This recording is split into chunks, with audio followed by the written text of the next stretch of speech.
having a good time this January as we plow through the first month of the year. I'm excited to be here tonight. My name is Chris Bear, and we are happy to launch into 2025 with a great topic. For our Supporting Families live stream, we're going to talk about a fun upcoming event that I think is good for all parents as well as kids of all ages. It's OCD Camp, and we have two not only influential and founding, I guess, brains behind what has become OCD Camp, as well as big influence in the IOCDF in general and a lot of the youth programming. We'll get to that in a second. If you're just joining us, please use a comment. You can ask questions. We will try to answer as many as are in the chat. And yeah, let us know where you are streaming in from or where you are at this moment. I just want to read a couple of announcements before we get started, and then we'll kick it off and get an intro from Denise and Susan and start some of the conversation. So very quickly, we just want to thank Jack MHA for the dedication and support, which makes Supporting Families possible. Really appreciate their help and support for this ongoing live stream. Just remember that this is an educational broadcast, and it's not intended to replace therapy. So for treatment-related questions, please work with your provider, or you can contact a local clinician. The IOCDF has a great resource where you can find therapists, OCD therapists, and it's called the IOCDF Online Resource Directory, and you can find it at iocdf.org/find-help. You see it right there on the screen, which is great. Thanks for putting that up. And just a reminder that the IOCDF is the International OCD Foundation is not a crisis hotline. So if you are in crisis or you're ever feeling suicidal or unsafe, please call. In the US, you can call 988, which is the Suicide and Crisis Hotline. Or you can also access it on the web at www.988lifeline.org, or you can go to your local emergency room or dial 911. That's here in the States. If you're dialing in from outside or you're watching from outside the U.S., please take care of yourself and find the appropriate ways to get help in your home country. With that, I just want to say that we want to create a safe space, so be kind and respectful in your comments to everyone. This is all about community building and learning from each other. So just remember that this is being recorded, and we will be broadcasting this live on a couple different channels. I think right now we're live on YouTube and Facebook, which is great. So let's kick this off. Thank you, everyone, for joining us. We're going to be talking about OCD Camp, which happens on February 1st and 2nd. We're less than 10 days away, which is exciting. And we have two speakers as well as my co-host. I'm co-hosting OCD Camp along with Susan. It's always a fun event. So yeah, let's start with you, Susan. A little bit of introduction, and maybe share why you're excited and are looking forward to OCD Camp in a few weeks. OCD Camp is my favorite thing in the entire year, Chris. So that's easy. I am Susan Boaz. I am most importantly the mom of a now 23-year-old. She's had OCD since she was 3. So we've been through most of the childhood life phases, working through the challenges of OCD. And through that process, I joined the IOCDF, and then at that time, this was a while ago, really felt that we didn't have a ton of programs or resources for kids, and got super involved in the organization to try to get more therapists trained for little kids like I had, especially the under 8s. There just were not many therapists at all in our area. Still true to some degree, but a lot better today. And then to help with our programming. So that's kind of what I've been doing. I joined the board of directors, became president for a little while. I actually just stepped out of that role, and am now sitting on a pediatric committee with Denise. So hoping to really focus on peds for the next couple of years. And as far as why I'm looking forward to camp, I feel like that's because it is, first of all, the best place for kids to come to connect with each other and to realize that they're not in this alone, and that lots of other kids who are just like them have the exact same thing going on and the exact same thoughts. And it's literally the most normalizing thing you could ever do for your kid.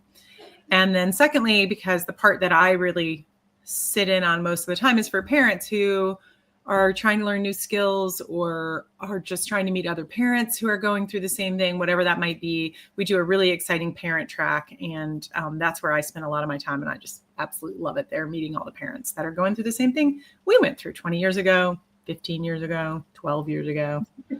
A year ago. 2 years ago. This has been a good year. That's me. That's great. Thank you so much. Yeah, well, welcome, and always good to see you and virtually. And I saw you this summer, so it was great to check in there. But good to see you virtually. Thanks for joining. And turn it over to you, Denise. And I know that a lot of the work. I would love to hear from you, Denise, and share what you're working on and your history with the IOCDF and OCD camp. Sure. So I'm Denise Egan-Stack, and I am also on the IOCDF Board of Directors and the Scientific and Clinical Advisory Board. I have been working with people with OCD for over 20 years. Prior to the pandemic, I was purely home and community-based. Now I'm virtual and also split between home and community-based. I think treating people in the home, especially when you're working with kids or people living at home with other loved ones, you really want to get into the home environment and work with the family to help sort everything out. I think it's a very effective way to do the treatment. So that's sort of my personal mission in this. And it's from that work that I've partnered with Susan over the years to just create more resources for people through the IOCDF, for people with OCD and their families. And part of that is, developing the camp like this, the pediatric programming at the annual conference that we have every summer, and then also help to co-create the Anxiety in the Classroom website with Steph Kogan, who is IOCDF staff. So Susan and I partner in all things pediatric OCD and families, and so here we are tonight. And you've presented at multiple, I think maybe every single OCD camp. What do you find interesting, and what do you look forward to each year when it comes around?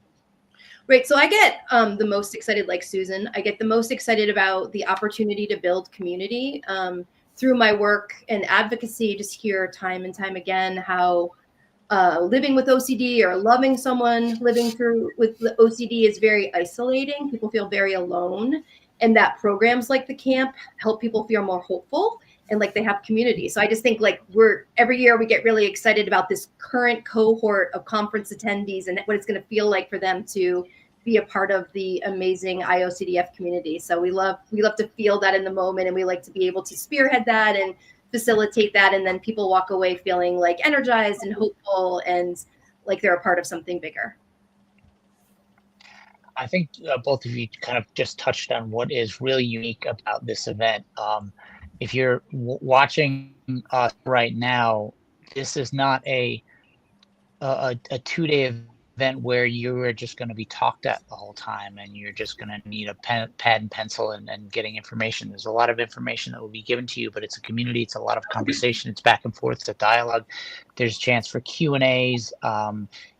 Every presenter kind of has something built in, whether it be interacting with you. There's a chance to kind of also for your children as well as yourselves to see other people and make those connections via the screen.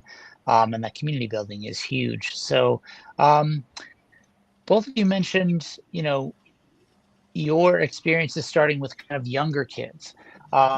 For those that are joining us that, maybe their kids are a little older, middle school or high school, where did the where did the focus to kind of broaden that aspect come from? I'll say when we first started doing, we didn't used to have the online camp, right? So we just had our in-person conference, and we had an elementary school program and we had a high school program. And what was really interesting to me as my daughter grew up is that, we actually have elementary, middle school, and high school programs for a reason in the United States, right? And so all of a sudden she hit middle school, and I remember her literally running wild in the halls, and I was getting complaints, and I was like, what's happening here? Like, why has her behavior changed so much? So I go and I find her and her friends, and I'm like, you guys, like, you need to join a session. What's going on here? Like, let's go to a class, basically. And they were like, the little kid class is too baby, and the grown-up class is talking about sex. And I was like, oh, alrighty. These are like 11-year-olds. And I was like, oh, okay. And so I went and looked at the program, and I was like, she's right. Like, she's absolutely right. She doesn't belong anywhere. And that's when we really started thinking organizationally. And I think it's kind of funny that an 11-year-old has influence, Chris, and I know this really resonates for you with your daughter as well. But like, the cool thing about IOCDF is like, you don't know where wisdom is going to come from. And we try really hard to listen, and we're always learning things. In this case, we really did learn something from, at that time, just me as a mom and this little 11-year-old and all of her wild friends that were running up and down the escalators. And so we came out of that saying we have to have programs that are age appropriate for every level. And so as we built those out, we really became focused on those older kids as well. Like, how do high schoolers interact? How do we have appropriate programming truly for high schoolers? And I have to say, I've worked the high school room a couple of times, and I was super nervous about it. Actually, during COVID, someone got COVID, and I was thrown into the closing session with high schoolers. They were like, can you manage it? And I was like, no, I cannot manage high schoolers that I haven't met yet. And so, but I went in, I figured if I'm going to ask other people to address their anxiety, I better show up too. So I showed up.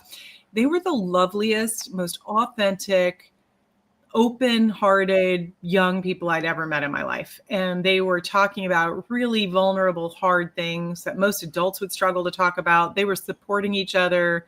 Like, they're just beautiful people. And it was so much fun to watch.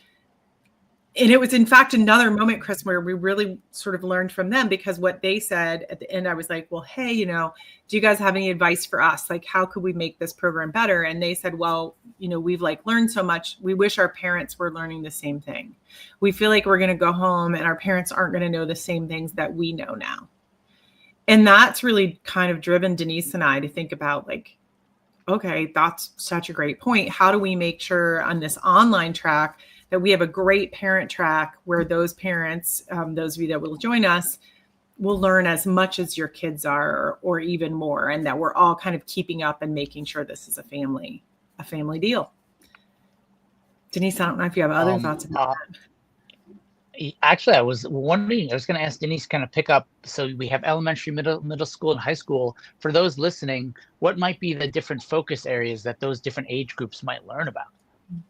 Right. So when Susan and I were thinking about this, we were really aware of the fact that there's a lot of people that need good quality information and treatment that don't have access to that, either because they're living in rural areas, or they're, financially, or just there just aren't enough people. I mean, there's not enough treaters. So we wanted to make sure that at the camp, it's not necessarily treatment, but we wanted to make sure that everybody had access to good information and opportunities to learn skills and ways of thinking about treatment, and ways to, evidence-based ways of helping people feel motivated, or coaching bravery. And so we do that. The elementary school, we're going to do that. They're developmentally appropriate, right? So elementary school, there's going to be, age appropriate activities, and we're going to keep them really engaged, and we're going to be very interactive, and we're going to have a lot of helpers in that room, so that the smaller groups are much smaller, right? We're working hard to keep them engaged. In middle school, where things are, they're a little bit more autonomous, and that the ways that we're approaching them are a little bit more sophisticated, and then so on and so forth with the high schoolers. But we really wanted to make sure that, again, not only were they getting really good information and access to very good skills and ways of motivating themselves and thinking about treatment and coaching bravery, but also opportunities for them to be able to hang out with each other, right? So many kids with OCD haven't really met anybody else with OCD. So we also wanted to infuse, age appropriate ways for them to be hanging out and socializing. So learning all the skills and thinking about treatment in creative ways, but for the littles, for the middle schoolers, and for the high schoolers, it's really, we've partnered with people who are really helping us make sure that we're tailoring it to what is age appropriate developmentally. Yeah, I Where think one of the big changes that we took from like one of maybe the first or second camps was integrating a lot more of that connection and playfulness. Like there's scavenger hunts that the kids will do. There's like drawing activities. There's talent show. So things that it's not, and maybe some breathing exercises. It's not just like session. Yeah.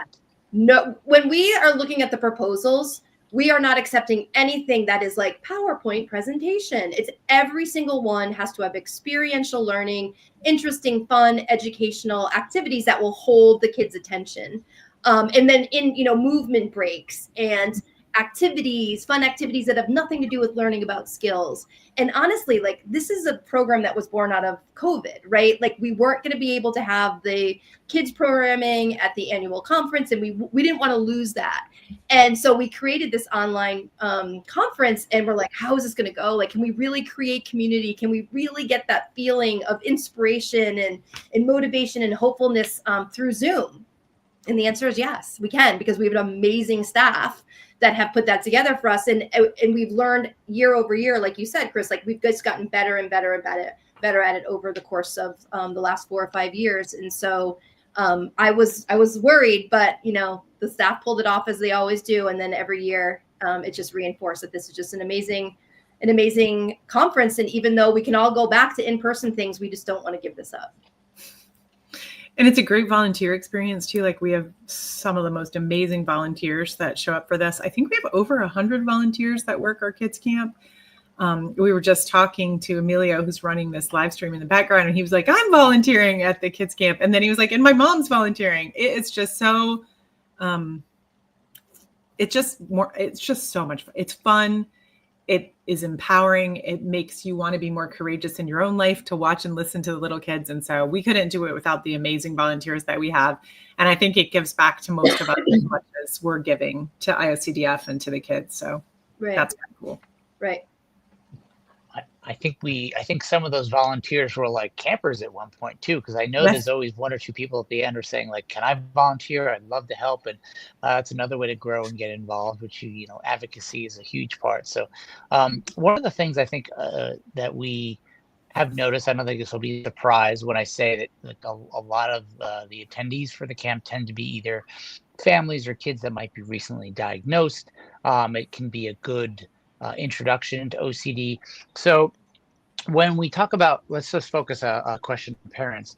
What might be some advantages that parents might learn, and how and Denise mentioned this earlier about kind of age appropriate programming, or each speaker kind of addressing all different levels. So as a parent, what might you look forward to? What will parents learn? Yeah. Yeah. So I feel like, and Susan, you should jump in as a parent. I think that one thing that parents come to us, especially when they're new to this, I think like a lot of people that come to our conferences, at least half, I think, are like first timers, right? And so they're coming with, they're like overwhelmed. They have somehow inadvertently, despite their best efforts to care for their child, gotten themselves tangled up in the OCD, right? Like almost 100% of families get caught up in their child's OCD, no matter what the age of the child is. And so they're coming and they're like, how did we get here? And how do we maneuver this? I feel like we can't stop doing these rituals. Otherwise my poor child is going to suffer, or we're really worried about what's going to happen. I think they're going to come and they're going to hear other people's stories. They'll learn about, it's called family accommodation, right? How families get tangled up into the OCD. They're going to learn about that, and they're going to learn effective strategies for how to back themselves out of that. I think they'll learn about treatment, what effective treatment is. All the acronyms, exposure and response prevention, what that really is, how it is delivered, how you can find an ERP therapist in your area. If you do not have an ERP therapist in your area, what are the ways for you to access quality treatment? And then, also ways to manage their own emotions throughout this really trying process as your child's getting diagnosed and then into treatment and going through treatment. I have 3 kids who struggle with anxiety and ADHD. And so there's a lot of feelings associated, even just from our own perspective. And parents are going to learn about self-care strategies and emotion management strategies for themselves. But Susan, do you want to add anything to that? Yeah, I think that's also right. Like there's so much to learn about, but it just was really, that question was taking me back to like the first time I ever went to a conference, and we'd been through 3 years of off and on trying to figure out what was happening and really just struggling as a family and kind of going through a lot of mourning for the challenges that our kid was having and how much terror she was honestly living in all of the time. And I felt like I was losing all of my friends in like important ways. You know, you often have friends who have kids the similar age and you're sort of raising your kids together. And all of a sudden our storyline had veered off track in such a big way that no one really knew what I was talking about. And it was hard for me to sometimes listen to other people's stories about what their kids were doing when we were having so many struggles at home and in such different and really what felt like life-changing ways. And when I went to the conference and started just listening to other parents talk and then talking to them, which we have chances to do that at the online conference as well. Like, I just felt like I came home. I felt like people understood what I was talking about. I felt like I was getting support, but not pity.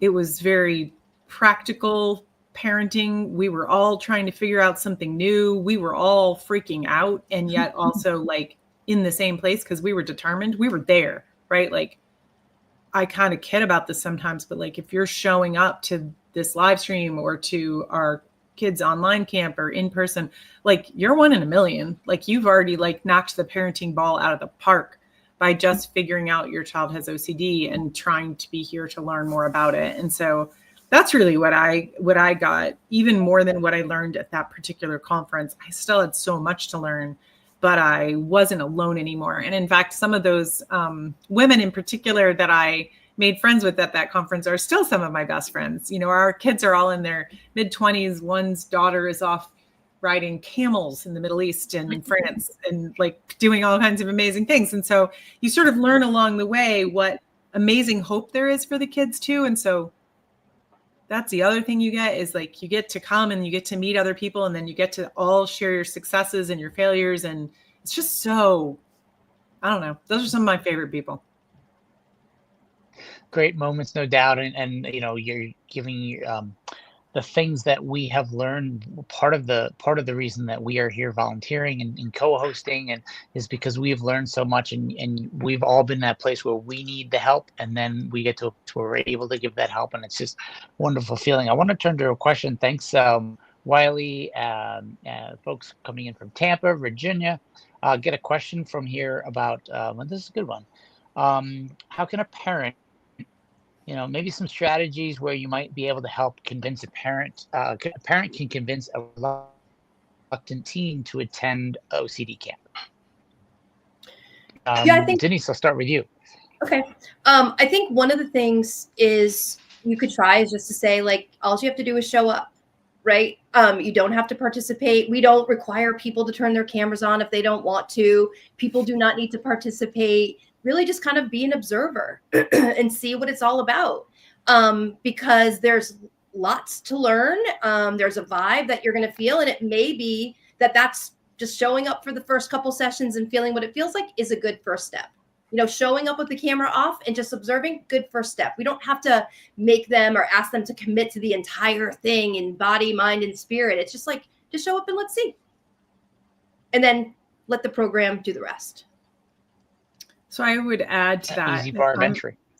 I'm a big reward parent. And so I know that sometimes folks disagree with that, but sometimes I get paid for my job. So I always am like, you know, hard work and life gets paid. Most of it, right? Not all of it. But so I have had reward systems for my daughter for forever. And so if I found something that she was truly reluctant to do that I thought was really important for her, I would set up a reward around that. And I would have that conversation with her. And it's actually interesting to think back on because sometimes in learning what my daughter would not do, even with a really important reward, I would know how big the problem was. And so I just want to say, first of all, you could just attend yourself. You don't have to convince your child to attend. You just come on in. Like some of this work can be done by you. Some of the learning can be done by you, and then you'll be better able to help your child. And so, first of all, come on, we welcome you. You do not have to have a child that's attending. If you're a parent, you can still attend. And then secondly, if like my daughter is very clothing motivated. And so, it might have been something that she was really looking forward to and earning towards that. I'd be like, listen, if you attend 2 hours on Saturday and 2 on Sunday, or whatever you think the number is, then, we'll go shopping afterwards together for this gift. So we're kind of I'm doing it too. I would build that in. We had a time when I did something similar to that when we were at a different kind of an event in, the DC area at a big school, and there were kids from all over the country there, and she wouldn't meet anyone. And so I laid a bunch of a fairly large reward on the table that I knew she'd want, and she still wouldn't go meet anyone. And like in that moment, I looked at her and was like, oh, you have social anxiety. And I get that because I have it too. I just didn't realize that you had it because you're so comfortable with people that I thought you were like, really outgoing, but you can't do this. That's fine. We can work on it. And like, in that moment, I knew what the problem was and what we had to work on for the next few years. And also didn't pressure her to do something. I just acknowledged that it was there and that I thought it was preventing her from doing something that was good for her. And that gave her a lot more empowerment. She didn't have to do what I was asking her to do, but we were looking at it very honestly because of the reward that was on the table that she was declining. So just come on, bring yourself. Don't worry about it if you can't convince them. You've got time. Right. I want to add 2 more just practical things on. One is that just because they don't come at the beginning doesn't mean they won't get curious and join a little bit later. Mm-hmm. Another one is that they could just look through the schedule and pick one of the sessions that seems the most interesting and just drop in on that one. And I guess I'll add a third. They could also just sit next to you off camera, just simply observing at their own pace in their own way and just kind of hear what's going on. So I would just be really flexible with creating this entry point, because when we're in it and it's the very beginning, everything feels so urgent. But honestly, like, we're in a journey. Like, this is just the first step. This is just an entry point, and we can get them in, then we can build on it over time. But the urgency and the all or nothing, or the placing so much meaning on it, like, could just make it like harder. Yeah. It's a great question though. We get that a lot. I think from parents with teens, how to convince a teen. It's a lot harder when you have a teen to convince them to do anything than it is the middle schoolers and the elementary schoolers. And so our heart goes to you. We know that's a difficult, challenging time. Don't make it so intense if you possibly can. Yeah, just to so everyone here knows, when you come into camp, everybody in your family can be on a different device logging in, and if you have an elementary age, they'll have a different Zoom link that they can go to. As a parent, will have a Zoom link. So your teen could be in a different spot. Can be in their own room and doing it their own, however they feel like. They don't necessarily have to be sitting next to you. So like Susan and Denise were mentioning, kind of like low bar for entry. Join what you can, join what you want. And there are times when there will be that conversation, and not just necessarily focused on activity to fight OCD, but we try to make it fun and engaging, and with kids, it's I think so much about just making those connections and seeing they're not alone can do wonders. So hopefully that was a little helpful for you. And you can learn more about the camp and the schedule by going to iocdf.org/camp. You can register there, of course, but you can look at the schedule, see the speakers, read a little bit about the topics. Get a kind of an idea of the rundown on the day of the camp. It's a little more creative and fun. We have like a map that shows you the different sessions and how you can navigate to it. So it's a little bit more fun and engaging. But on that site, you'll get all the details, and you can kind of figure out what you might want to do and how you might want to join in. This was touched on earlier. I think Susan, you mentioned it. When we're talking with parents, a lot of times I think, and this was my mindset too, was like, I need to learn the skills to help my kid. But you brought up something interesting, which is about we're going to be talking about self-care and you as a parent taking care of yourself. So that is not something that I ever considered when I jumped into OCD and try to learn about it. So, what's the value in kind of a parent just learning that like there are limits to themselves and they should also be empowered to take care of their own lives? I'll let Denise talk some about the programming that we're going to be doing around that. But I'll just say, first of all, I remember when my child was first diagnosed, being told that I should take care of myself actually made me kind of mad because I already had so much going on and I was so overwhelmed. And then everyone was like, Angie, you should take care of yourself. And I was kind of like, I don't know when you think in the day that's going to happen. That being said, I did very immediately get a therapist for myself. That was probably the biggest self-care thing that I did early on is I needed someone. I kind of talked about this earlier, not having friends that understood or that could give me good advice. Even if people were nice about it, there are things they were suggesting were just terribly well-intentioned, but terrible, terrible ideas. And so getting a therapist who could listen to me, could listen to the problems I was going through, could talk to me about family dynamics, give me practical ideas for my own care. I mean, she was probably the person that really got me started on self-care, eventually pushing me into a lot of other things than just showing up at the therapy office. But it's kind of like in the plane when they say, put your own oxygen mask on. It really is true. Like if you are just overwhelmed and not sleeping, you're going to yell at your kid for something that's going on with OCD. I have done it. We've all done it.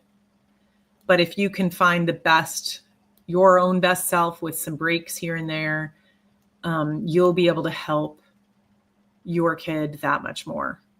And it is not a short battle. It goes on for a little while, and that doesn't mean there's not lots of hope and it doesn't get a ton better, but it can be a process. It's not, a 1 week cold or COVID. It's genuinely like you're in it for a while and you've got to take care of yourself and your family as well as your kid. Right. Then honestly, if we have a finite amount of capacity every single day, and once we expend that capacity, our performance suffers. That's just the way it is. That is a fact. And so if we don't have, so to parent, we're giving a lot out of it anyway, but when you're parenting a child who is really struggling with a clinical disorder, it's really requiring a lot more. So if you do not replenish that, you don't have something to give. And so what I end up seeing in my clinical practice is, very loving, well-intended parents, but who are, really struggling themselves. You don't have the perspective anymore. There may be like high expressed emotion in the family. If you don't have anything left in the tank, it's just hard to maintain perspective and hope, the bigger picture. So it's not like selfish or self-centered or weak. It really is smart and sophisticated in something that's necessary for the long haul. So I totally agree, Susan. Like whenever things are really happening in my family, someone's like, how are you taking care of yourself? I'm like, one more thing, but truly it does have to be part of the bigger picture. And Natasha Daniels is going to be teaching. She's a legend when it comes to working with families, with kids with OCD, and she's going to talk about parental mind shifts. Lisa Coyne is going to be presenting. She's another legend. She's going to be talking about how to parent for the long game with kids with OCD. And I think like these are 2 talks, and then there's a few others. I just don't remember them offhand, but there's a few others that those talks are going to help you, understand and value taking care of yourself in the middle of this when it feels like, yeah, but what about my kid? It's like, no. If you got nothing left in the tank, you're not going to be able to do what you need to do. Yep.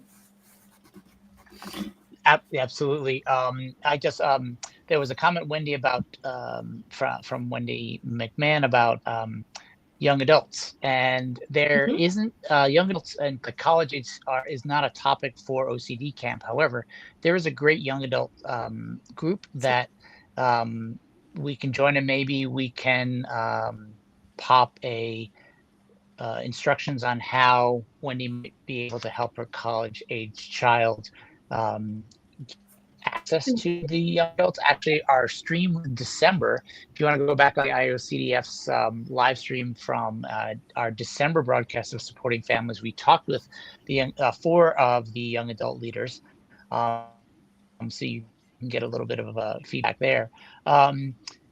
Oh, this is well, more than just the conference be covered today. Yeah, I mean, CJ, if you want to ask questions, we're open to it. Happy to answer questions about parenting, treatment.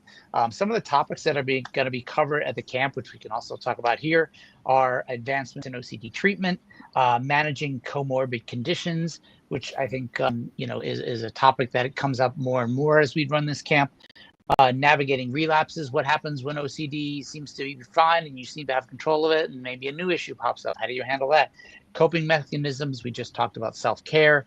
And of course, the big topic of ERP, exposure and response prevention, and helping parents learn about accommodation and some strategies to get control of OCD in their house and their lives.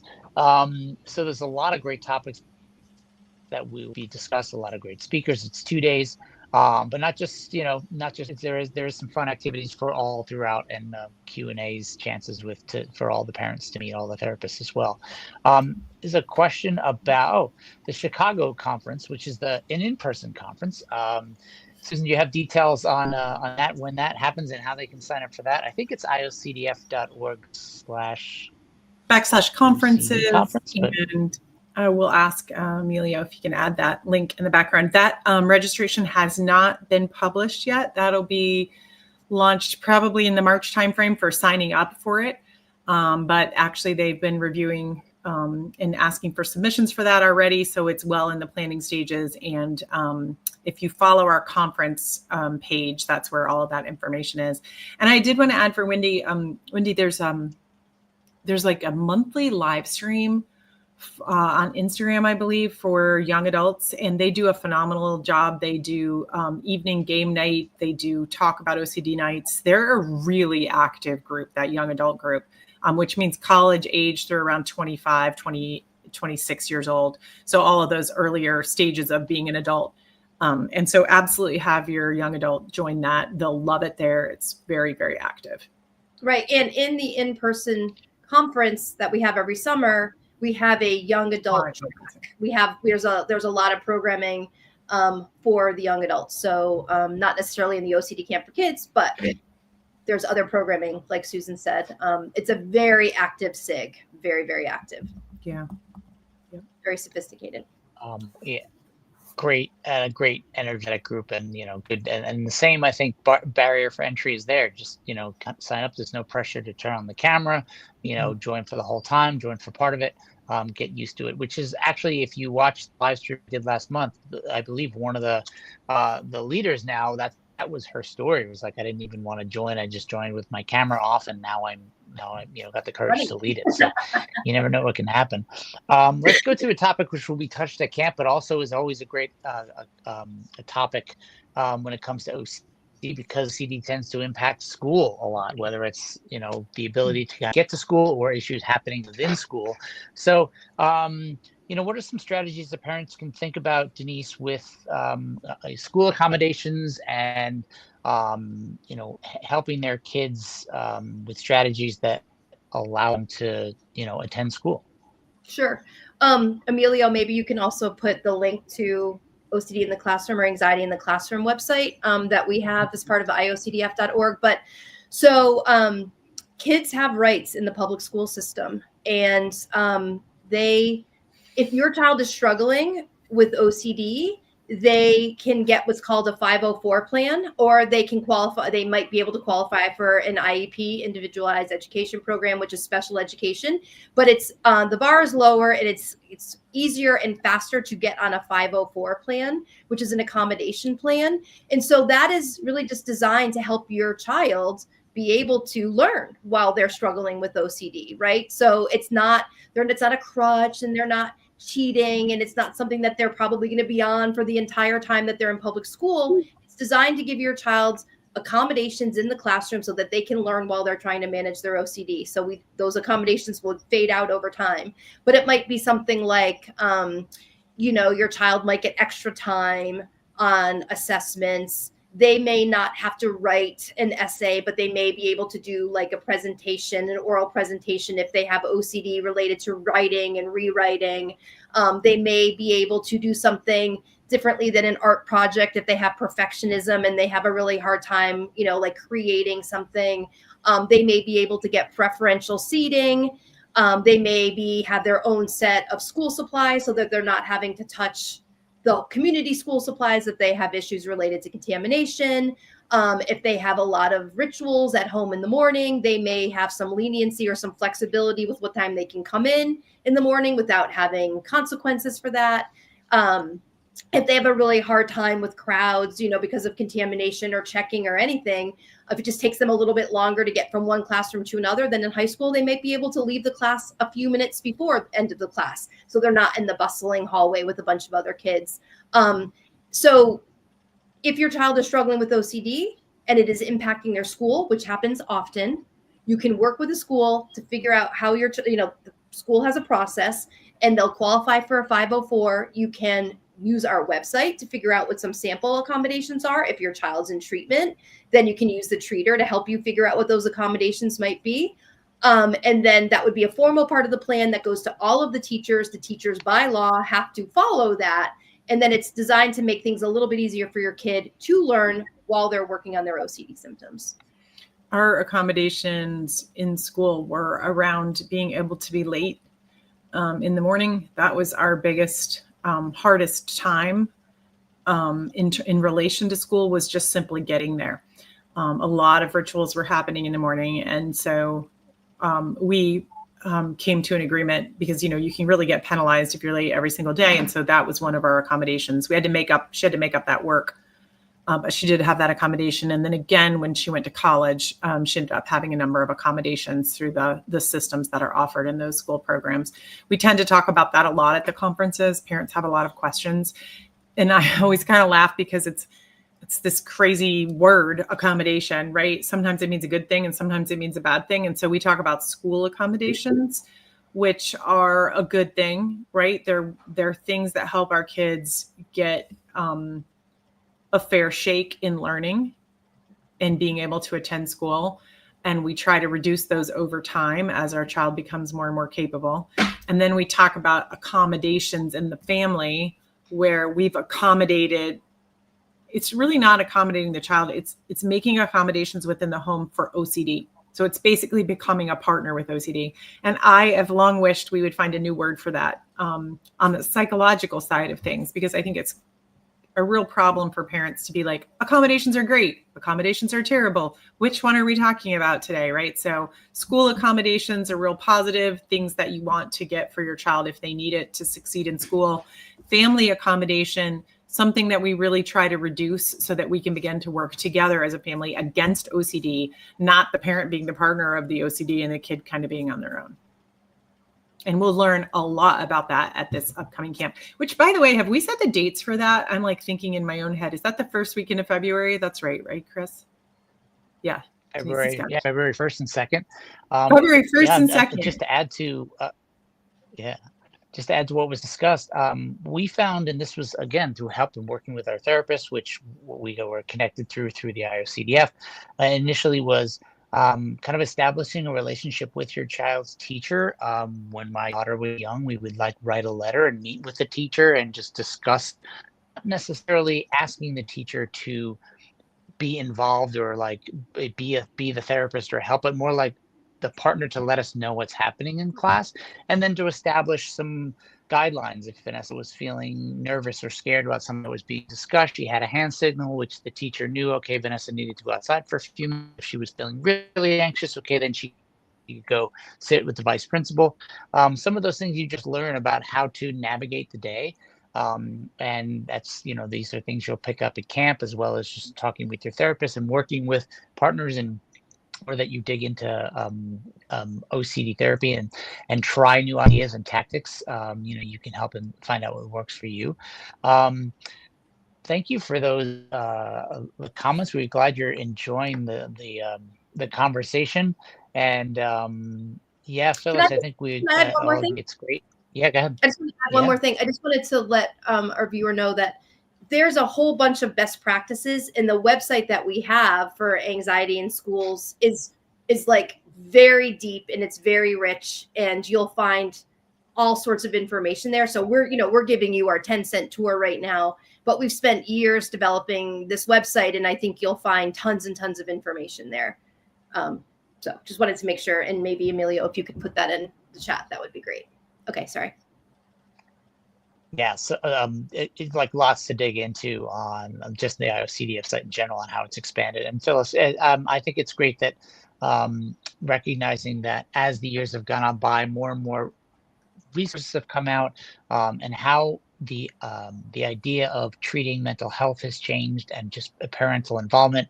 And I think a lot of us as adults are just happy because the services we may not have gotten when we were younger, our kids can get, or we are more involved, and so it gives them a better chance to learn earlier, and kind of understand how to tackle things that are working in their brain or working in their lives, and come out stronger for it. I want to ask a question, kind of necessarily related to the camp that's happening on February 1st and 2nd, but some practical ways for our audience right now, family members, some ideas that maybe they can support their loved one with OCD, kid, whatever the age, high school, middle school. So ways that they might be able to help on a day-to-day basis. Susan, I know that you've had a lot of different trials and errors at this, so I don't know, your couple best practices or highlights. Well, Chris, that feels like a very involved question. It's kind of smiling to make me think about it, because I think the first thing I'd say is, if you can find a therapist that knows how to do ERP, exposure and ritual prevention, that's your number one. So as a parent, I'm looking for a partner who understands exposure and ritual prevention. And if you call a therapist and you say, hey, do you do ERP for whatever the age of your child is? And they say, ER what? Or, oh, I don't think your child will need that, I just hang up the phone and move on to the next person. I'm pretty blunt about that. So that's kind of that piece. And then, after that, I think it is so hard to understand OCD. And so anything that you can do yourself to try to understand fear, and thus to admire your child's efforts to overcome it, I feel like that's like so important, because if we can't authentically coach and celebrate our kids, it's much harder for our kids to overcome, because they can feel it when we're real, way better than even we as adults can.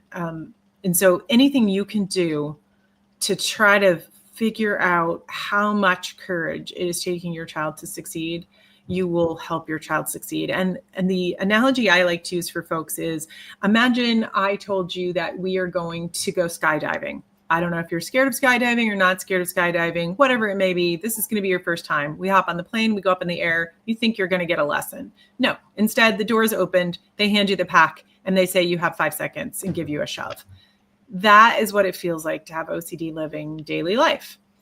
I personally would like to jump off of one step with the gear on and learn how all of the little switches work. And ideally, my first jump will be never, because I'm terrified of that. But if I were to do it, I would like someone to jump with me, and I want to be like, nestled in to the safety of multiple people pulling that parachute.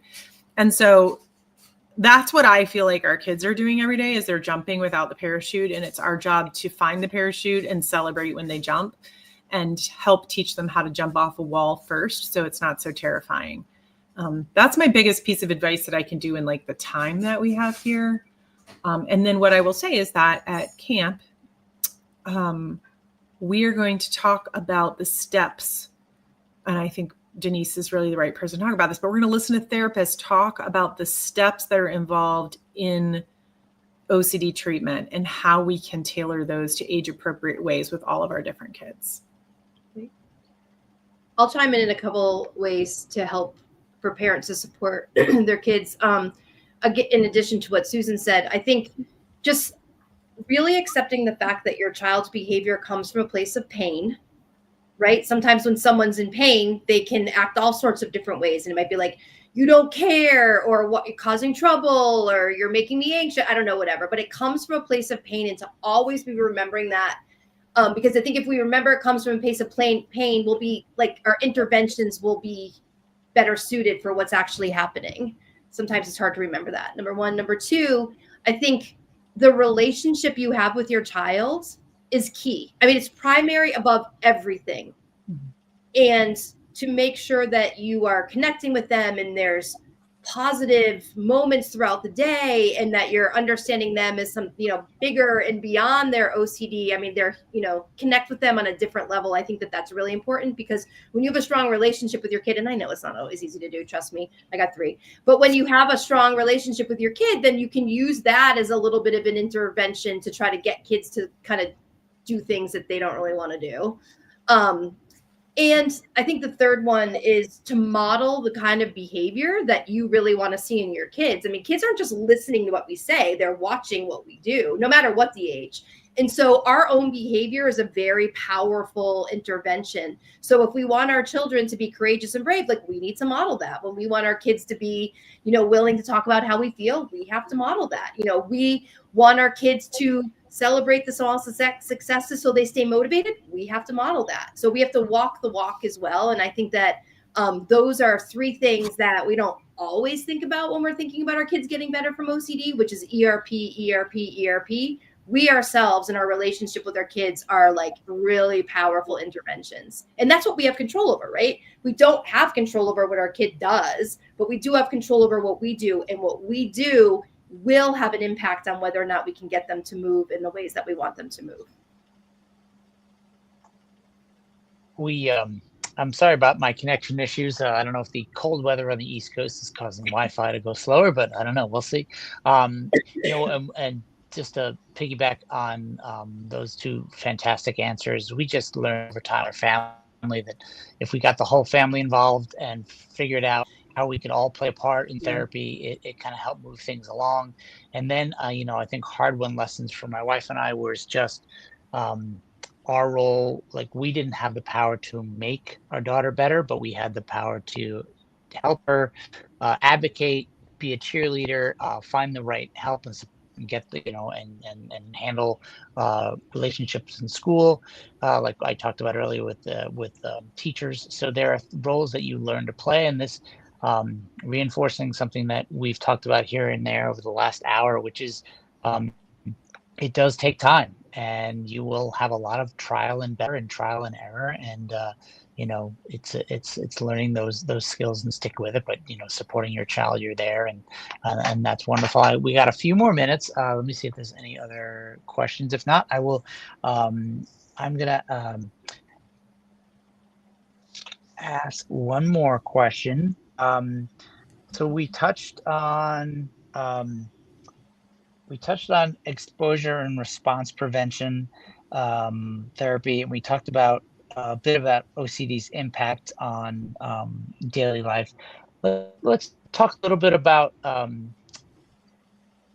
therapy might change through the ages. So in elementary, middle, and high school, what might treatment look like differently, and how it's approached from an early age? For example, like, I knew when my daughter was young, we tended to be a lot more involved. As she got older, we had to learn to dial back, and she had to take more of the lead and forefront, and she asked to do that. Denise, I guess maybe high level, how might, and as we talk about the different tracks we're going to have at OCD camp, with elementary, middle, and high school, how might those, the treatment change over different ages? You really nailed it. It really is one level of parental involvement. When you're working with little kids, it's really a treatment that is about the parents, to be perfectly honest with you. Like, the parents are going to do a lot of the information relaying. The parents are going to do a lot of interpretation of what you have to say to their child. The parents are going to be involved a lot in, just the therapeutic exercises, etc. And then as the child ages, I'm always working with parents in some way, shape, or form, but we're fading them out, right? Maybe parents are not in every single session for the entire amount of time. Over the course of time, kids are going to have more of a say about what their goals are in therapy, where they want to start, what they're willing to do, designing the exposures, right? We're going to empower the kids to actually talk to their parents and coach their parents, articulate what it is that they need from their parents. So it really is the level of involvement with the parent, and like as the kids get more autonomous, I think. But again, good ERP therapists are always going to involve family if family's involved in the OCD, as they oftentimes are. But it's just the level to which.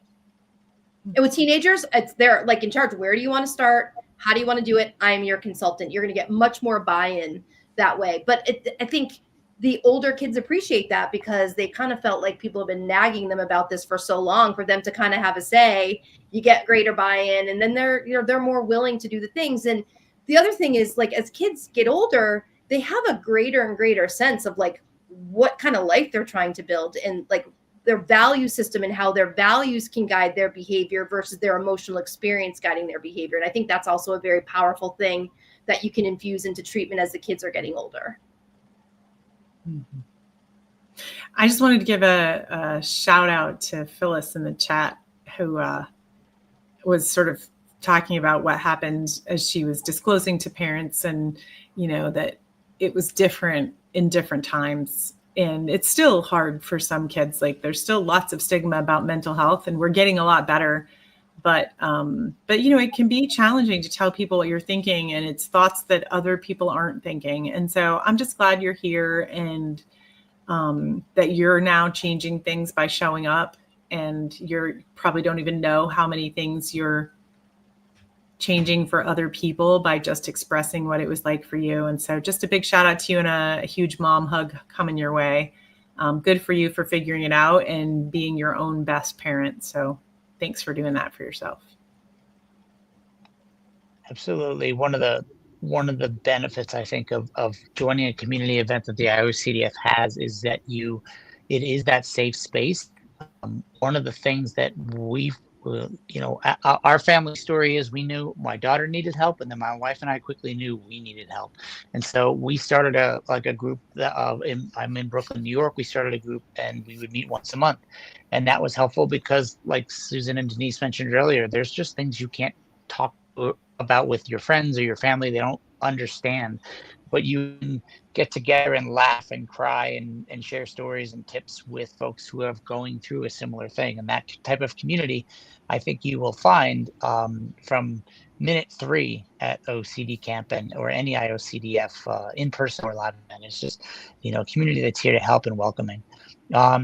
Susan and Denise, any closing thoughts about camp, or advice for those listening out there when it comes to OCD or supporting a loved one? Susan, I'll throw it out to you. Yeah, you can do it. It all feels overwhelming at the beginning, but you can absolutely do this, and you can absolutely have a much healthier child, young adult, teen, your whole family. It is absolutely a treatable disease, and I have complete confidence in you, and also a lot of empathy for the fact that you're doing it. It can be hard. You can feel really overwhelmed sometimes. And so I want to give you both empathy, genuine compassion about it, and also like serious, like you can do it. It can be done.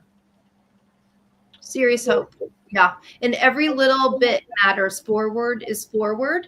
And the many cool things about the IOCDF community, but like we've been saying all along, there are parents that are at different points along the journey. And so they can talk to you about where they were and how far they've come. And that'll really help you keep perspective and maintain the hope. So this is a treatment that works. There are decades of research to show that. And we've innovated along the way to help with the people that are struggling with the traditional treatment. And so there never has been a greater time for hope. And so we welcome you to the community, and we're looking forward to working with you. What a great way to sum it. Thank you both for joining. And thank you all for listening or watch this replay, just want to remind everyone that registration for the online OCD camp is now open. The OCD camp is a weekend that's full of interactive activities, education, community building, and you'll have fun. Ages between 6 and 17 are recommended to register. There are tracks for elementary, middle, and high school, as well as parents and caregivers. And you can learn more at iocdf.org/camp. Oh, thanks for putting it on the screen. I appreciate it. And you can read about the schedules and register, and it happens on February 1st and 2nd. And lastly, I want to thank Jack MHA for the dedication and support for making this live stream supporting families possible. We'll be back next month for another topic, and hope to see you all on February 1st and 2nd at OCD Camp. Susan and Denise, have a great night. Thanks for joining. Thank you. Thanks so much, everybody. Chris. Bye.